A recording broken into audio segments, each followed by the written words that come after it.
The royal family just made a move no one saw coming, evicting Sarah Ferguson from Royal Lodge with zero warning.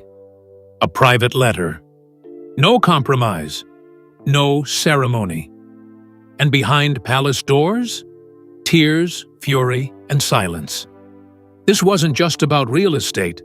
It was the final blow in a long royal exile.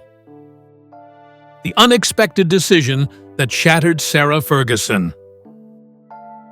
The moment came without warning. A formal letter, discreetly delivered to Royal Lodge, changed everything. After decades of quiet tolerance, the royal family made its final call. Prince Andrew must leave. But the message wasn't just for him. It was for Sarah Ferguson, too. For over 20 years, Sarah had rebuilt her post-divorce life within those familiar walls. Once the most scandal-ridden woman in the royal circle, she had found some form of peace living beside her ex-husband. Their daughters, Beatrice and Eugenie, were raised under that roof. It had become a strange but steady life, forged through personal loss, public disgrace, and mutual loyalty. But now, it was over. According to insiders, Sarah broke down in tears after reading the letter. The tone was cold, legal, final. No ceremony, no explanation, just eviction. The Crown had spoken. And this time, there would be no discussion, no appeals. The notice included more than just a deadline.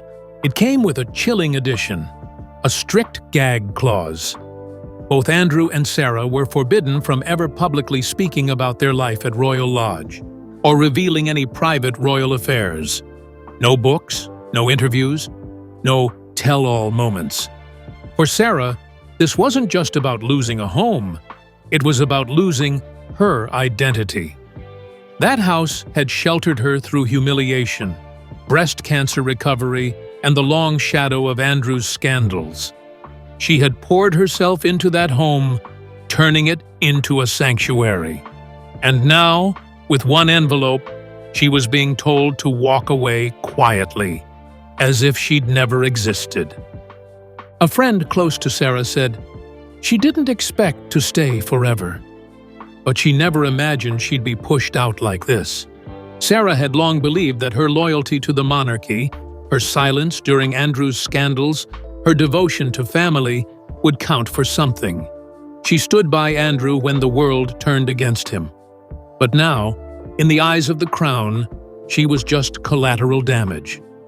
This wasn't just a personal loss. It was a royal shutdown, an erasure. And the message was clear. This chapter is closed. Coming up next, why Royal Lodge, the crown jewel of Andrew's life, became the battleground for one of the firm's quietest but most ruthless takedowns.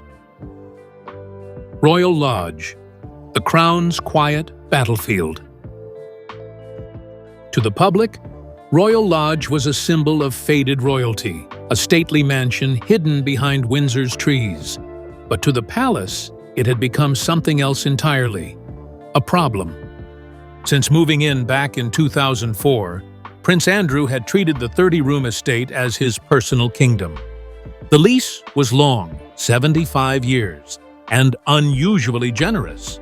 And in that time, it had turned from a family home into a political liability. Inside its halls, Andrew and Sarah had built a post-divorce life that baffled royal tradition. Two divorced exes, living together, smiling for the press, appearing united. For years, it worked. But after Jeffrey Epstein, the lawsuits, and Andrew's catastrophic BBC Newsnight interview, that illusion cracked. King Charles III saw it differently. He reportedly referred to Royal Lodge as a ghost estate, a symbol of refusal to change.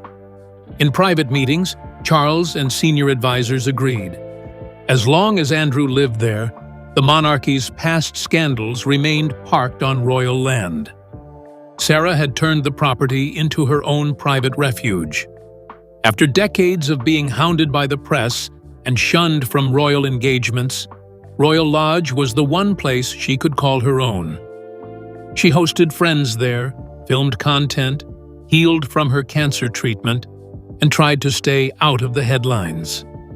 But behind the scenes, the palace's patience had run dry. Royal Lodge wasn't just outdated, it was unacceptable. The public was questioning how a disgraced prince and his ex-wife could afford such grandeur. Millions in taxpayer funds had reportedly gone into security and upkeep, even as the pair remained non-working royals. To make matters worse, the estate had become a tabloid magnet. Photos of delivery vans, sightings of Sarah outside the gates, whispers of Epstein's past visit in 2006. All of it kept dragging the monarchy back into a mess they wanted to leave behind. One royal aide reportedly said, "That house has seen too much." It's not just a residence, it's a reminder. By 2025, Charles was done. The decision was quiet, but calculated. Remove Andrew from Royal Lodge, and you cut off the last thread connecting him to royal authority. For Sarah, it meant losing the only sanctuary she had left. But it wasn't just a matter of eviction. The real twist came in the deal offered next. A chilling trade for silence, sealed in legal ink. That story unfolds in the next chapter, and it's unlike anything Sarah expected. The Silent Deal, a trade for eternal quiet. After the eviction notice came the offer, but it wasn't comfort, it was control. King Charles, determined to avoid another royal media disaster, proposed a chilling trade: 2 smaller royal homes and financial stability in exchange for one thing: silence. Not temporary silence. Not a no comment. This was permanent. The terms were delivered by palace lawyers, not courtiers. Andrew and Sarah were presented with a strict gag agreement, covering not just interviews or press appearances, but also books, speeches, podcasts, documentaries, diaries, and even posthumous memoirs. In other words, no speaking ever again. Not even after death. Sarah, once known for her candid nature, was stunned. For years, she had been in talks about a potential memoir. Publishers were interested. Her story, marrying a prince, falling from grace, rebuilding after scandal, was marketable. But this deal crushed all of that. Palace aides privately called it containment. It wasn't forgiveness. It was a preemptive strike. The monarchy wasn't waiting for scandal. They were burying it, legally, permanently. Andrew didn't object. He had no leverage. After being stripped of military roles, public duties, and now his home, this was the only deal left on the table. Sarah, however, hesitated. She had stayed loyal. She had kept her silence for decades, and now they were treating her like a threat. According to a family insider, Sarah felt insulted. Not just because of what was offered, but how it was offered. Like she had no dignity left to protect. But she knew the alternative. No home, no security, and endless tabloid headlines about where she'd go next. And so, the deal was signed. 2 properties chosen by the crown. Enough financial support to maintain appearances, but not enough to rebuild her platform. And in return, she would disappear from the public eye. No more interviews, no tell-alls, no Netflix deals, not even charitable spotlights. Sarah Ferguson, once one of the most visible women in royal history, was being rewritten as a footnote. And yet, she didn't go quietly. Behind the scenes, she prepared her counter. A last attempt to turn silence into power. That play comes next, when the woman they tried to erase decided she wasn't done just yet. Sarah's breakdown. The cost of erasure. The moment she read the final terms, Sarah Ferguson broke down.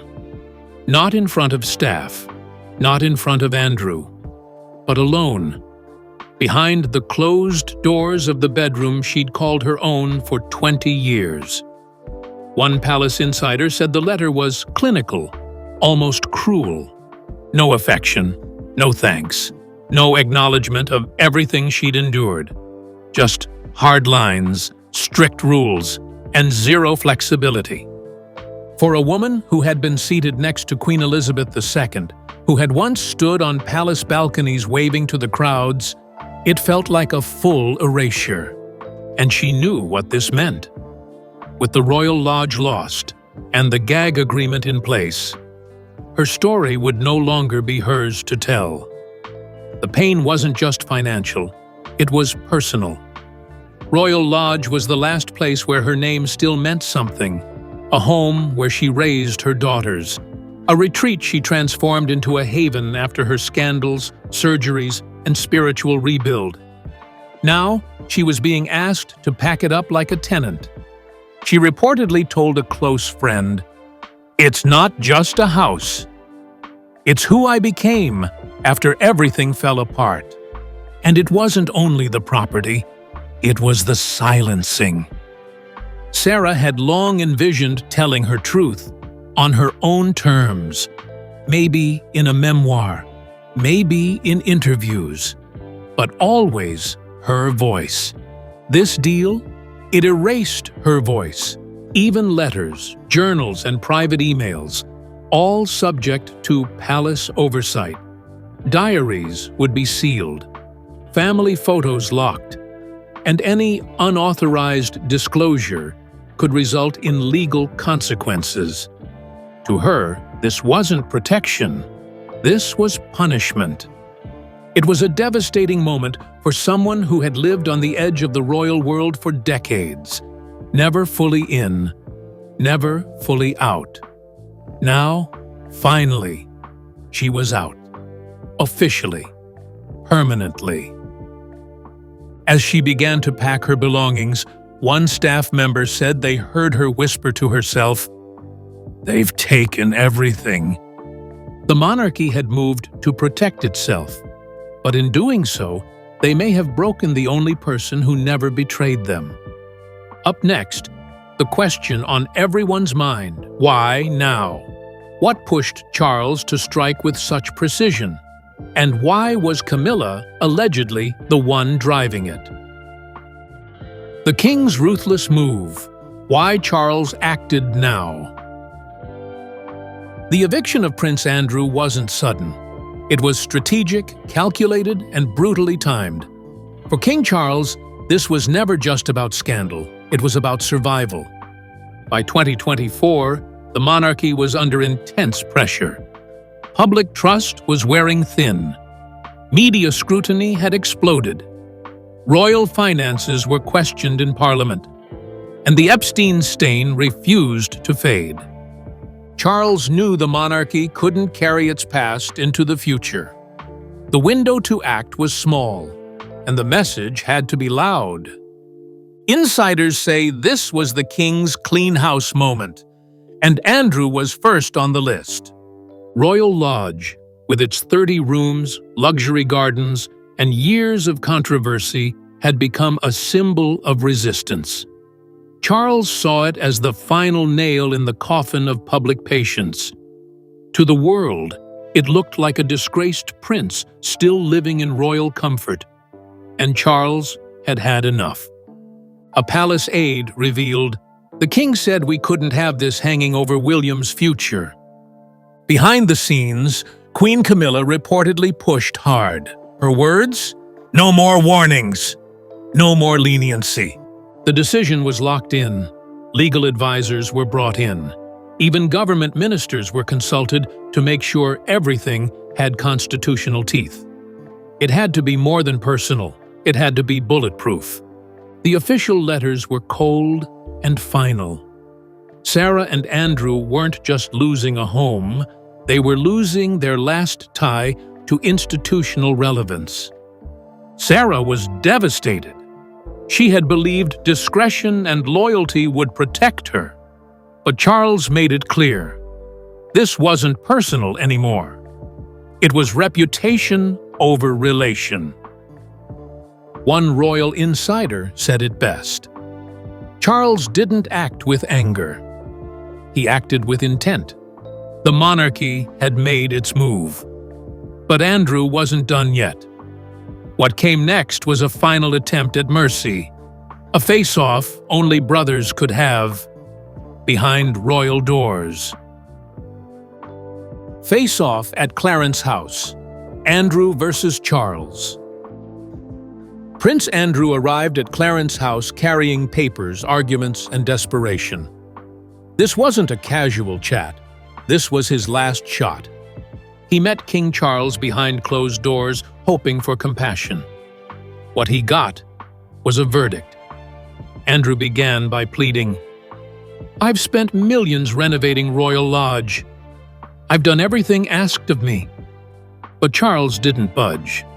His response was cold and precise. "The monarchy cannot carry you any longer." That line hit hard.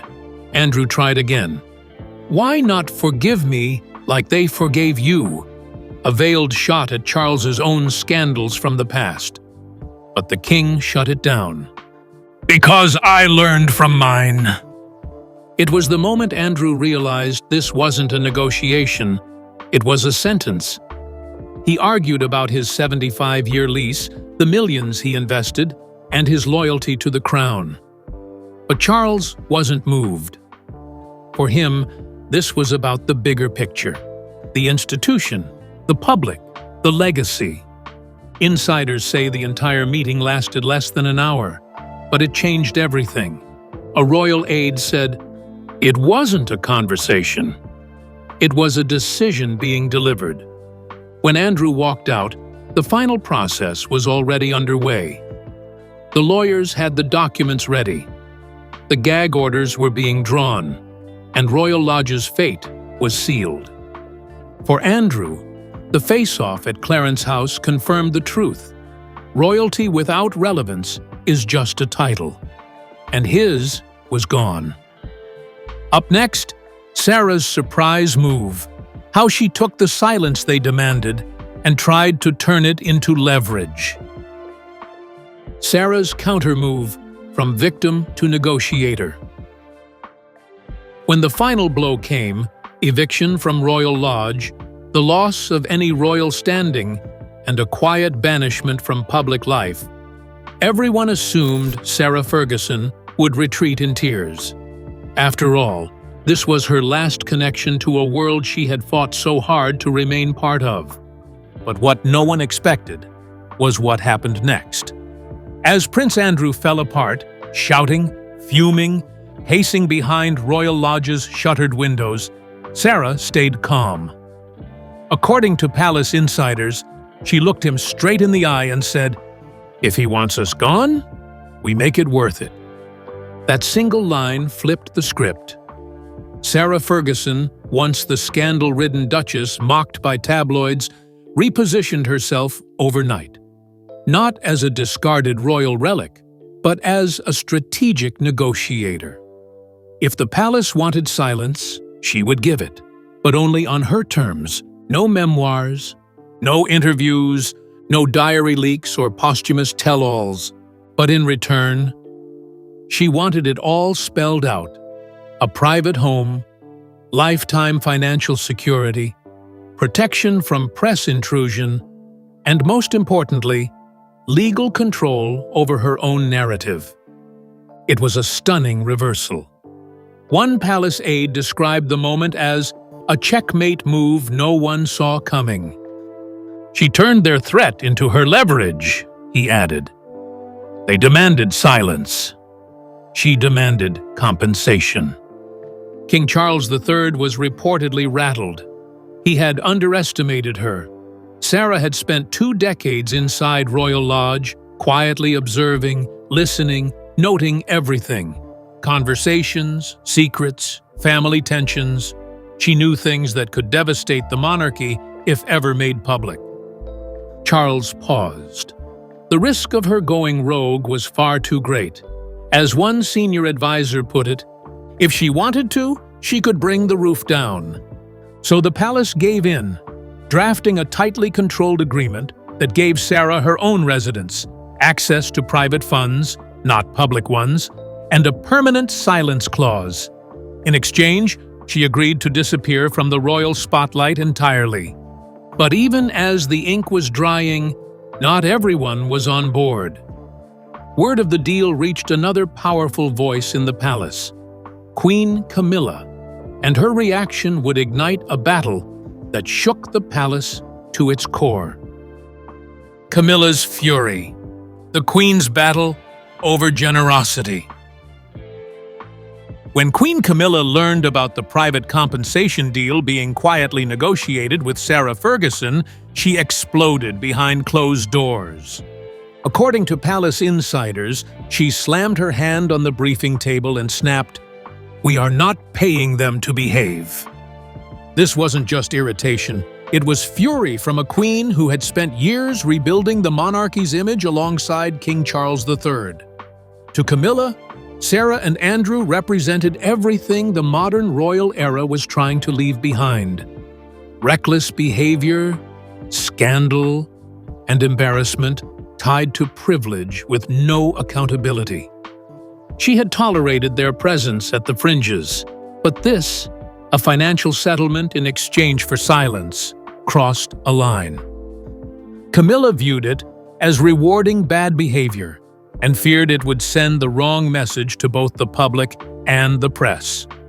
"They've embarrassed this family for years," she reportedly told a senior aide, "and now we're cutting checks just to make them disappear?" Behind the gilded doors of Clarence House, a serious divide formed. Camilla wanted them cut off completely. No more homes, no more allowances, no more protections. She believed allowing them to stay anywhere on crown property was a dangerous sign of weakness. But Charles, ever the strategist, saw it differently. He believed the price of silence, however steep, was far cheaper than the cost of scandal. If Sarah or Andrew ever published diaries, gave interviews, or aired private royal conversations, it could cause irreparable damage, not just to Andrew, but to the future of the monarchy under William. The tension between king and queen became palpable, with palace staff describing it as one of the most intense internal disputes in years. Ultimately, Charles held the crown, and the deal went ahead. But the fallout from Camilla's fury didn't end with a slammed door. She reportedly issued quiet instructions to senior aides. Keep them out. No invites. No access. No appearances. From that moment on, Sarah and Andrew were no longer just exiled from public life. They were personally blacklisted from Camilla's inner royal circle. The monarchy had secured silence, but behind the stillness, Sarah was already working on something else. Not revenge, not rebellion, but something far more strategic and potentially explosive. The final clause: silence that lasts beyond death. In the end, the royal family didn't just want Sarah Ferguson gone. They wanted her silenced, not just for now, forever. As part of the final exit deal, palace lawyers inserted a clause that insiders called unprecedented in modern royal history. It didn't just prevent Sarah or Prince Andrew from speaking publicly. It locked down their voices even after death. The clause, reportedly buried deep within a 40-page legal agreement, bans memoirs, interviews, diary releases, and any form of unauthorized communication about their life inside the monarchy. Whether it's emails, letters, voicemails, or private recordings, none can ever be published unless the Crown approves it. "This wasn't forgiveness," said one royal staffer. It was containment wrapped in legal chains. The message was crystal clear. The monarchy had learned from past scandals. This time, they wouldn't risk posthumous embarrassment.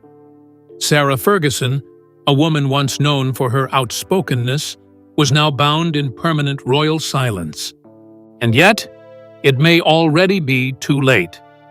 According to a close friend, Sarah kept decades' worth of journals, recorded in private, full of candid details, names, and conversations behind palace walls. She reportedly backed them up digitally and gave copies to a trusted confidant abroad, with one instruction: if anything happens to me, don't let them bury the truth.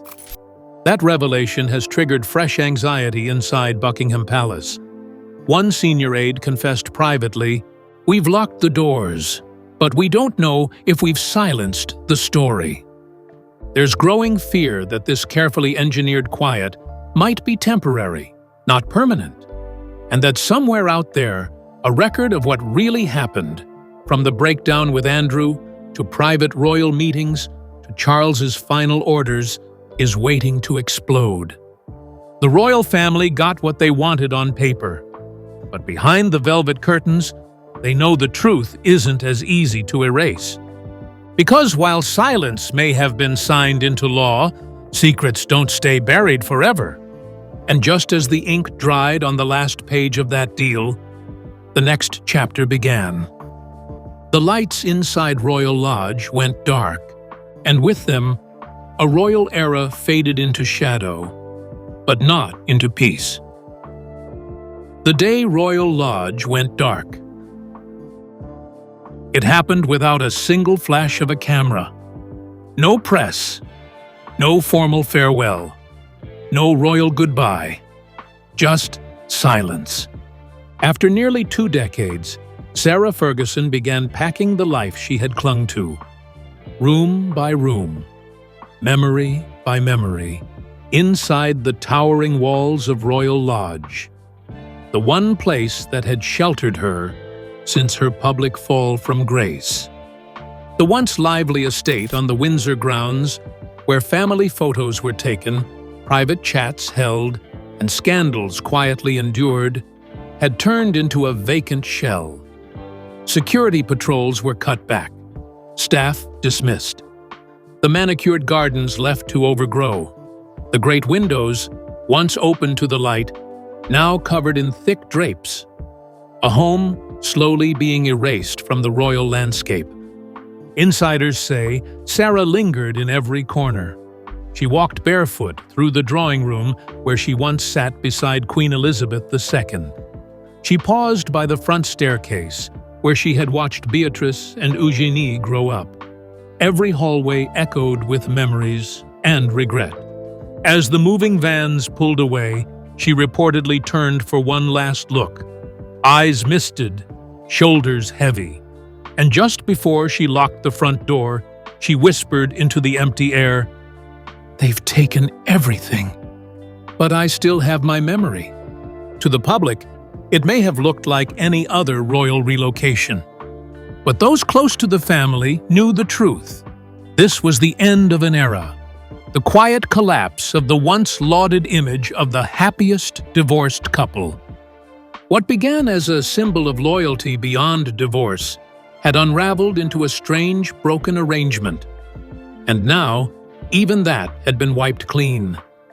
Royal Lodge, once a badge of stubborn resilience, stood shuttered and hollow, like a forgotten chapter the monarchy desperately wanted closed.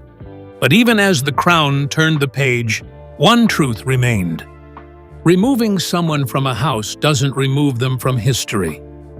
And in the shadows of that estate now lies a memory, not just of a woman, but of a story the monarchy may never fully silence. Sarah Ferguson's time inside the royal world has ended, not with a headline, but with a locked door. Her silence is now law. Her memories, untold. And the monarchy, quiet, for now.